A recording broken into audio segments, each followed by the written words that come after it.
Kumusta mga kanoisy? Welcome back sa ating YouTube channel, Philippine Noisy. So, ngayong araw, another update naman tayo tungkol naman ito sa WPS natin mahal, ano?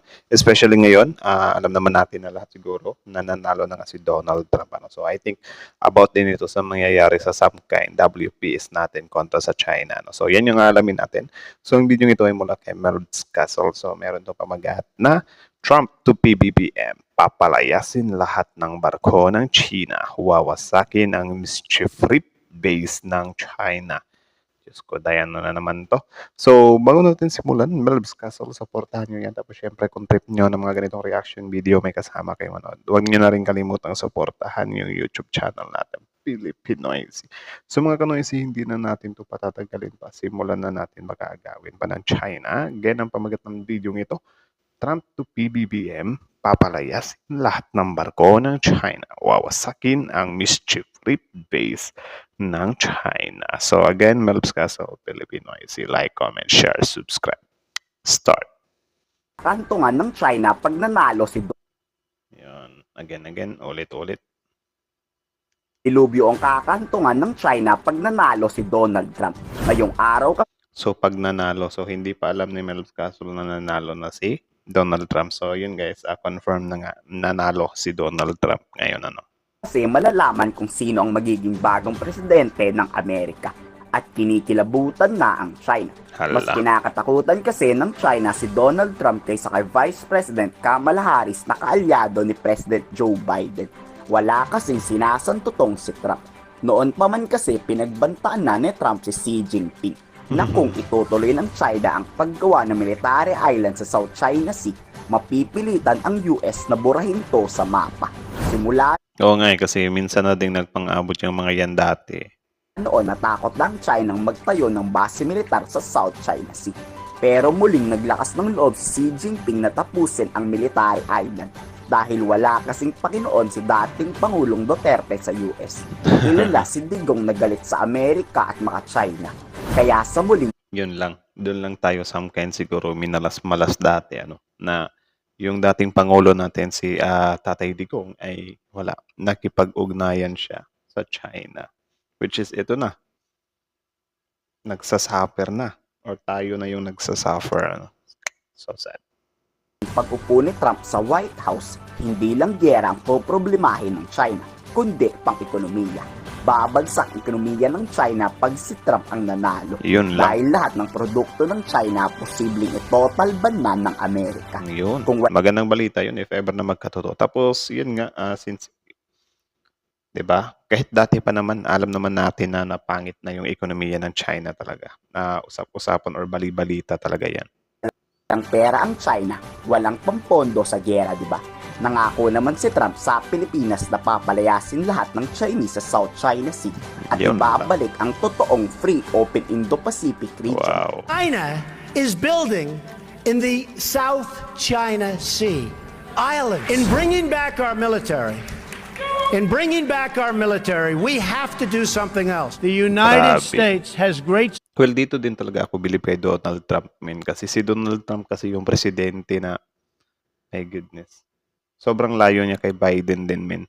strength and patience. But if it is forced to defend itself or its allies, we will have no choice but to totally destroy China. No, Ayos lang kay po na. Pangulong Marcos kung si Trump o si Kamala.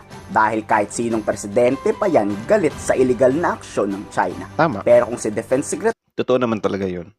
Kahit sinong presidente naman talaga. Sobrang init ng mata nila sa China. Pero yun nga lang, syempre, mas maganda kasi yung presidente ng Amerika na mas marunong or mas grabe yung strategy niya kontra sa China, di ba? Or grabe yung bagsik niya. Di ba? Kasi pansin din naman natin dati yan. Kaya nga may mutual defense treaty yung Pilipinas at ang Amerika, di ba? Kasi alam naman ng Amerika talaga na magagamit nila tayo kontra sa China. Ay makakapagtayo sila ng base dito. Which is magagamit din natin yung Amerika kontra sa, tama. Magagamit din natin yung Amerika kontra sa China. So parang win-win situation lang. Gilberto Chodoro ang papapiliin mo, tila mas paborto kay Donald Trump dahil sa tapang na ipinakita nito noon sa China. Direktang pagbantaan ba naman ang China ang bobombahin Hindi ito nagawa ni President Biden ngayon dahil puro babala lang to sa China. Everybody's going together because they don't like what China's doing. Di ba? Simply put. But what we are doing now with the United States is to deter and to build up our joint capabilities, combined capabilities rather, Sayang nga, hindi sila tumakbong senador. to deter such an armed attack from occurring. Problemado ang China ngayon. Ayon yan kay Philippine Ambassador to the US, Jose Manuel Wallace. Nako. Bumabalik kasi yung alaala ng China nang pinagbantaan sila mismo ni Trump.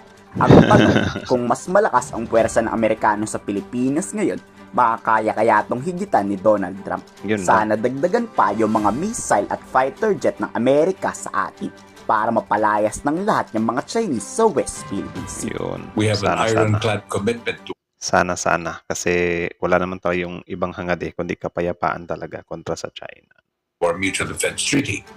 They were quite nervous actually during that time and said that he was going to abrogate the visiting forces agreement, which is very important for the United States to have that continuing process where we will be exercising with both our armed forces will be exercising together. Now, that created a lot of anxiety, to say the least, on how how that thing will play out in the end. And so, Kayo, kanino kayo mas pabor? Kay Kamala Wala na si Kamala Harris. Dito na tayo kay Trump kasi yun nga, panalo na si Trump. Confirm na yan, official na, panalo si Donald Trump. So, yun lang naman. Kayo na masasabi nyo dito, comment down below. So, again, ang video ito ay mula kay Mel's Castle. So, supportahan nyo yan. Original video link in the description box below. Subscribe nyo rin. Tapos, syempre, bago nyo iwan yung channel natin, huwag nyo na rin kalimutang mag-like, mag-share, mag-comment, at mag-subscribe. So, kita nyo naman yun, men. Dati na palang pinagbantaan ni President Donald Trump yung China. So, ngayon, syempre, of course, since alam na ng China kung gaano ka, mainit ba? Mainit ang ulo nito ni Donald Trump or gaano ka maprinsipyo tong taong to. Syempre, kakabahan talaga yung China dyan. Ngayon ba naman, can you imagine na lang guys if ever na may gagawin tayo with America tapos biglang hihirita ng China na, oh, US, huwag kayo makialam dito. Something like that. Diba? Tingnan lang natin kung ano yung reaksyon ni Donald Trump. Tapos syempre, tayo sa Pilipino, pagdasal din natin na sana yung suporta or yung mga plano talaga ng Amerika para sa Pilipinas ay sobrang solid talaga, like makikinabang talaga tayo. Kahit sabihin na natin na makikinabang yung US dyan. So sana nakinabang din tayo or parang win-win situation din talaga siya. No? Kasi I think need talaga natin ng presensya ng US, especially ngayong panahon ngayon na yung China is parang hindi tayo tatantanan talaga. Like yun yung parang sa yung reef yun, mischief reef. 'Di ba? Patuloy silang gumagawa doon. Tapos syempre, sana talaga, men. Tapos si Trump naman din talaga, dati parang medyo ako doon, naging off ba ako?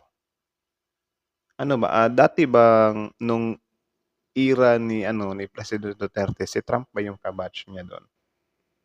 Correct me if I'm wrong, pero parang ganun. Tapos syempre, nung time kasi na yun, parang medyo nauto ako ng dating presidente, na parang, ganyan, ganito, na kesyo walang magandang maidudulot yung Amerika. Tapos ngayon, malaman-laman natin is parang win-win situation lang naman talaga. Or gamitan lang ba?